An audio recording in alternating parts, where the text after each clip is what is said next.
4 сентября в конференц-зале Чувашского государственного института культуры и искусств состоялась презентация проекта «Верь, все невозможное возможно» победителя международного открытого грантового конкурса «Православная инициатива 2017-18». Кафедра народного художественного творчества института начала реализацию этого проекта по благословению настоятеля храма новомучеников и исповедников российских архимандрита Гурия. Проект предусматривает проведение инклюзивного фестиваля талантов, целью которого является создание волонтерами Чувашского государственного института культуры и искусств творческого пространства для детей и молодежи с ограниченными возможностями здоровья. Фестиваль будет способствовать раскрытию у них творческого потенциала, выявлению талантов средствами культуры и искусства. Некоторые не адаптированы и не выходят в люди. То есть к таким, если у них возможностей нет, мы даже будем ходить к ним на дом при реализации проекта.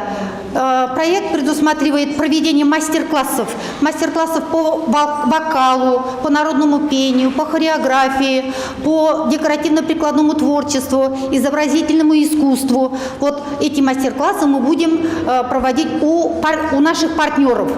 И потом выявлять самых способных, самых талантливых исполнителей и творцов. Чувашский национальный конгресс – один из партнеров проекта «Верь, все невозможное возможно». Руководители проекта Раиса Васильева и член оргкомитета проекта Зинаида Воронова являются представителями Комитета культуры Чувашского национального конгресса и участвуют активно во всех делах конгресса. На презентацию грантового проекта собрались партнеры, волонтеры в лице студентов и преподавателей Института культуры и искусств. Модератором презентации проекта «Верь, все невозможное возможно» выступила заведующая кафедрой народного художественного творчества института и автор проекта Раиса Васильева, которая ознакомила присутствующих с планом реализации проекта.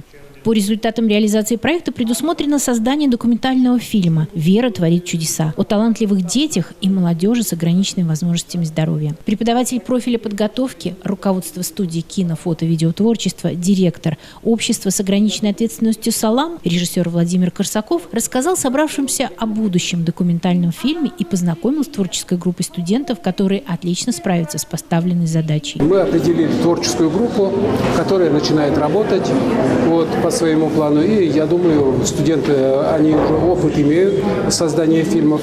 Сняли художественный фильм короткометражный о Мазюре в прошлом году.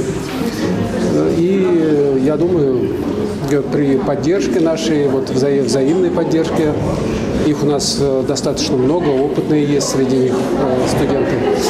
И я думаю, успешно они могут реализовать этот проект. На презентации выступили и партнеры этого проекта. Руководитель Чувашской региональной организации Всероссийского общества слепых Юрий Сергеев предложил свою помощь в реализации проекта. Музыкальный редактор национального радио Чувашии Ирина Лампасова охотно согласилась освещать ход выполнения целей и задач проекта в эфире радио. Преподаватели и студенты Института культуры и искусств также выразили свое желание участвовать в этом интересном и очень полезном деле. Присутствующий на мероприятии архимандрит Гурий пожелал доброго пути проекту. «Верь, все невозможное возможно». Добрый будет, всего доброго и пока.